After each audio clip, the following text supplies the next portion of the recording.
오늘 말씀은 마태복음 11장 20절에서 24절까지의 말씀입니다. 예수께서 권능을 가장 많이 행하신 고을들이 회개하지 아니하므로 그때 책망하시되 화 있을진저 고라시나 화 있을진저 벳세다야 너에게 행한 모든 권능을 두로와 시돈에서 행하였더라면 그들이 벌써 베옷을 입고 제에 앉아 회개하였으리라. 내가 너에게 이르노니 심판날에 두로와 시돈이 너희보다 견디기 쉬우리라. 가버나움아 내가 하늘에까지 높아지겠느냐 음부에까지 낮아지리라. 내가 행한 모든 권능을 소돔에서 행하였더라면 그 성이 오늘까지 있었으리라. 내가 너희에게 이르노니 심판날에 소돔 땅이 너보다 견디기 쉬우리라 하시니라. 아멘. 할렐루야. 오늘도 주님 안에서 복된 날입니다. 오늘부터 우리 빗소금의 새벽 묵상은 온라인으로 우리 여름 동안 진행됩니다. 각자의 있는 자리에서 첫 시간을 주님께 드리며 말씀과 기도로 열어가는 매일 아침이 되었으면 좋겠습니다. 성도님들 가운데 깨달은 은혜를 홈페이지 댓글로 올리시는 분들이 있어서 얼마나 풍성함이 있는지 모릅니다. 은혜는 나눌수록 커지죠. 지치지 말고 서로 돌아보아 사람과 선행을 격려하는 은혜가 있기를 소원합니다. 예수님은 많은 도시들을 다니시면서 복음을 전하셨습니다. 그런데 예수님이 다니시던 그 도시들 가운데 가장 많이 권능을 베푸신 고을들이 있었습니다. 이 도시들은 예수님께 특별한 은혜를 입은 도시라고 할 수 있습니다. 그런데 예수님이 그렇게 많은 권능을 행하셨음에도 불구하고 이런 도시들은 회개를 하지 않았습니다. 그래서 예수님은 그들을 꾸짖는 말씀을 하시는데요. 예수님께서는 이 도시들에 대해서 화 있을진저라고 말씀하시면서 안타까운 마음으로 두로와 시돈에서 권능을 행했더라면 저희가 벌써 베옷을 입고 제에 앉아 회개했을 것이다 라고 말씀하셨습니다. 자, 그러면 여기 두로와 시돈이 나오는데 이곳이 어디인가요? 두로와 시돈은 지중해 연안에 위치했던 고대 페니키아의 상업도시입니다. 경제가 굉장히 발달했겠죠. 그러나 그곳은 우상숭배와 악행으로 인해서 구약 때로부터 선지자들로부터 많은 책망을 받았던 그런 곳입니다. 그런데 이 두로와 시돈보다도 더 완악하고 폐역한 도시가 바로 고라신 그리고 벳세다였다라는 것입니다. 예수님은 이 세 곳을 각각 언급하면서 이들에게는 화가 있을 것을 선포하셨습니다. 화가 있을 것이다 고라시나 화가 있을 것이다 벳세다야 가버나움아 내가 음부에 즉 지옥에 떨어질 것이다 라고 말씀하신 것입니다.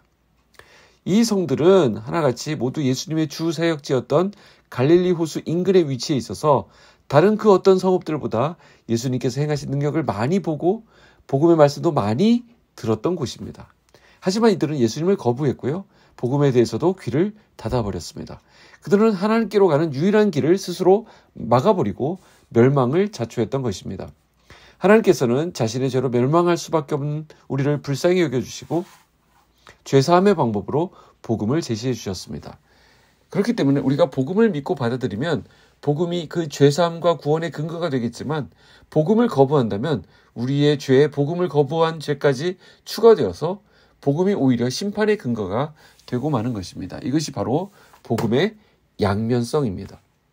그래서 사도 바울도 고린도전서 1장 18절에 이렇게 선포합니다. 십자가의 도가 멸망하는 자들에게는 미련한 것이요 구원을 받는 우리에게는 하나님의 능력이라. 자, 이 지역들에서 행하신 예수님의 기적과 사역은 정말로 많았습니다. 예수님께서는 벳세다에서 시각장애인을 고치셨고요. 이외에도 많은 병자들을 고쳐주셨다라는 기사가 나옵니다. 또한 물고기 2마리와 보리떡 5개로 5,000명을 먹이시고 12광주리를 남겼던 바로 그 유명한 장소가 이 벳세다의 빈들이었습니다. 또 가버나움에서는 어떻습니까? 백부장의 하인을 고쳐주셨고 왕의 신하의 아들을 고쳐주셨으며 베드로의 장모를 고쳐주셨습니다. 그리고 수많은 귀신 들린 자, 중풍병자, 각색 병자들을 고쳐주셨습니다. 결국 벳세다와 가버나움은 예수님의 많은 능력을 직접 보고 들었을 뿐 아니라 고침과 회복의 은혜를 체험했던 곳이었습니다. 그렇기 때문에 복음에 대해서 마음을 열지 않고 의의 길로 나가지 않은 것에 대한 책임을 묻고 있는 것입니다. 자, 그럼에도 불구하고 여기에 좀 이상한 점이 있습니다. 그 비교의 대상이 되는 성읍 두로와 시돈은 진짜 악한 도시거든요. 음란, 교만, 우상숭배 이런 극심한 번제가 있었기 때문에 당연히 이들은 심판의 대상이다 이렇게 말할 수 있습니다. 하지만 이렇게 본문에 나오는 성읍들은 여기 나오는 이 두로와 시돈과 비교했을 때 심판의 대상이라고 선포할 만큼 특별히 잘못한 것을 찾아볼 수가 없습니다.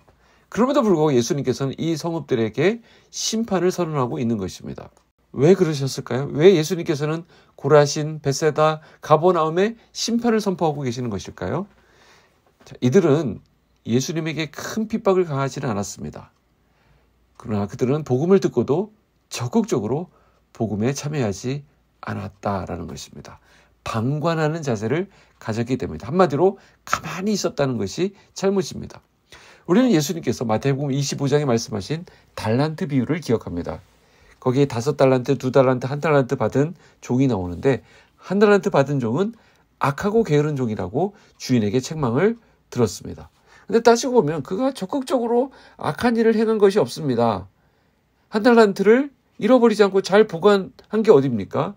그런데도 그가 책망과 심판의 대상이 된 것은 그가 마땅히 해야 될 옳은 일, 즉 주인이 그에게 맡긴 일을 열심히 감당하지 않았기 때문입니다.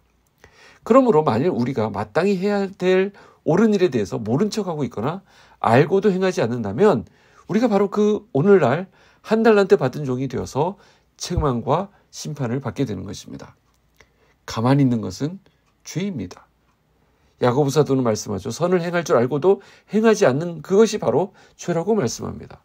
오늘 이 말씀은 오늘 하루를 시작하는 우리에게 큰 도전을 주고 있습니다. 우리는 성도로서 마땅히 행해야 될 옳은 일에 게으르지 말아야 한다는 것입니다. 복음 전하는 것을 부끄러워하지 말고 또한 우리 주위에 도움을 필요로 하는 이웃들에게 적극적으로 다가가야 됩니다.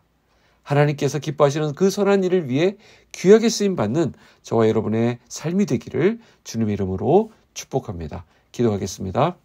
하나님 아버지 감사합니다. 우리에게 새날 허락하여 주시고 오늘도 주님을 위해 일할 수 있게 하시니 감사합니다. 우리에게 복음을 주시고 영생의 소망을 주신 주님, 오늘 우리의 한날이 선한 일에 열심을 내도록 은혜 내려 주시옵소서.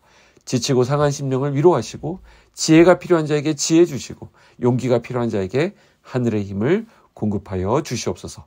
예수님의 이름으로 기도하옵나이다. 아멘.